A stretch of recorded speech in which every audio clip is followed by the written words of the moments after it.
Life high तो बन गया, क्या ये तेजी आगे भी जारी रहेगी? बिल्कुल 100% रहेगी और आगे बढ़ेगी और बढ़ने के पूरे आसार हैं। एक तरफा नहीं बढ़ेगी, ये इसमें कोई डाउट नहीं।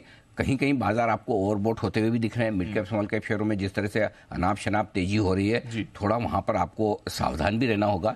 करेक्शन भी आएंगे, झटके भी लेंगे, निफ्टी में भी लगेंगे, बैंक निफ्टी में भी लगेंगे, लेकिन ये छोटे मोटे स्टॉप्स हैं, ये डेस्टिनेशन नहीं है, मंजिल नहीं है। अच्छा, हाँ, मतलब आपको यहाँ से दिल्ली जाना है तो बीच में कई जगह ट्रेन रुकती भी जाएगी, एग्जैक्टली पहुंचेगी दिल्ली, ये बात पक्की है। सो अभी यहाँ से दिल्ली पहुंचने में बहुत दूरी और बहुत जगह है। एक तो ये चीज है। दूसरी चीज इस बार दीप है कि इस बार हमें ग्लोबल मंदी का डर नहीं है, क्योंकि हमारी इकोनॉमी स्ट्रांग है और अगर ग्लोबल रिकवरी आती, जिसके आसार अगर दिख रहे हैं, तो हम और बेहतर करेंगे। अगर ग्लोबल खराब हो रहा तो हमारी ग्रोथ थोड़ी सी धीमी पड़ सकती है, जो हमारे एक्सपोर्ट रिलेटेड कंपनियां, बाहर का जो बिजनेस है, लेकिन हमारी अपनी इकोनॉमी हमें बचाने की कोशिश कर रही है। और हमारी इकोनॉमी में धीमेपन के, कमजोरी के अभी तक कोई संकेत है नहीं। आपके टैक्स कलेक्शन देख लीजिए, आपके नतीजे देख लीजिए, कंपनियों के नतीजे और टैक्स कलेक्शन बहुत मजबूत स्थिति में दिख रहे हैं। और एक और बड़ा जो ट्रिगर है, जो रिसर्च हमने की थी, ये भारतीय बाजारों में भी और ग्लोबल मार्केट्स में भी अल्टीमेटली ब्याज दरें घटना शुरू होंगी। एब्सोल्युटली। हमारी तो 2 बार पॉज हो चुकी है। अमेरिका ने पहली बार पॉज किया है, आज नहीं तो कल, अभी नहीं तो 3 महीने बाद, 6 महीने बाद ब्याज दरें तो घटनी है।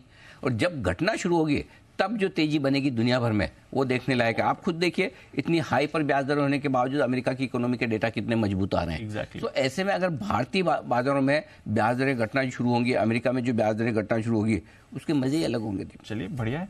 अच्छा, कहाँ तक ऊपर जाएगा? ऊपर तो जाना है, आप कह रहे हैं, थोड़ा वो भी बताइए। हमने भी इस पर कुछ रिसर्च करी थी, बट कहाँ तक अब आपको दिख रहा है यहाँ से? ब्लू स्काई जोन है, ब्लू स्काई जोन, खुला नीला आकाश है। जहाँ तक आप उड़ना चाहें, ऊंचाई आपको तय करनी है। कहते मतलब वो पंखों में आपकी कितनी जान है वो इम्पोर्टेंट नहीं है, आपके हौसलों की उड़ान कितनी बड़ी है।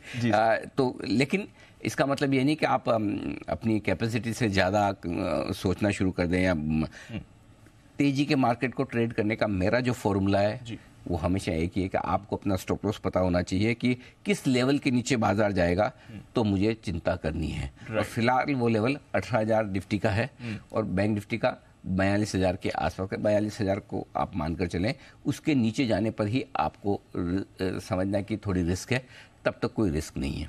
जो 4 से 5% का एक रनिंग करेक्शन कभी भी बाजार में आ जाए, उससे डरने घबराने की जरूरत नहीं। 3 से 5% के रनिंग करेक्शन आते हैं, लेकिन वो बाजार के मूड, माहौल और तेजी को बदलते नहीं है। सो 18,000 और 42,000 जब तक आप होल्ड कर रहे हैं, तब तक कोई टेंशन वाली बात नहीं है। ठीक है। जो ट्रेडर्स के लिहाज से हैं, ट्रेडर्स को 18,550 और 43,000 ये 2 स्टॉप लॉस रखने। इन्वेस्टर्स के लिए मैंने बता दिया। एक और चीज, अब ऊपर कितना जा सकते हैं, जो हमने शो किया था दीप, बाजार का टॉप कब, कहाँ, कैसे, उसमें हमने 3 फॉर्मूले दिए थे 15 जनवरी 2021 को। जब 14,450 पे था, तब हमने कहा कि कोई एक साइजेबल करेक्शन आना नहीं है और वन साइडेड आपको ऊपर की तरफ जो बनेगा, तो वो जो वहां से पहला टारगेट जो हमारा था बॉटम से 132% ऊपर का 17,650 का था, डन। 19,025 लगभग डन। 18,900 और 19,025 में इतने बड़े फॉर्मूले में कोई फर्क नहीं। तो दूसरा टारगेट आ गया। तीसरा टारगेट जो हमारा निकल कर आता है 177% का, वो 21,080 का है। ओके, यहाँ से भी 2,000, 21,080 का ये हमारा टारगेट है। तो अभी भी यहाँ से आप करीबन 2,000 पॉइंट की तेजी इन्वेस्टर्स के हिसाब से over a period of time आती हुई। उससे पहले साइजेबल और बड़ा करेक्शन नहीं आएगा। हाँ, बड़ा करेक्शन से मेरा मतलब है 5% से बड़ा करेक्शन, जिसको मैं बड़ा मानता हूँ। 5% के आसपास तक के करेक्शन को मैं बड़ा नहीं मानता। जब आप बड़े लेवल्स की और बड़ी तेजी की बात करते हैं तो ये आपके लिए क्लियर कट है।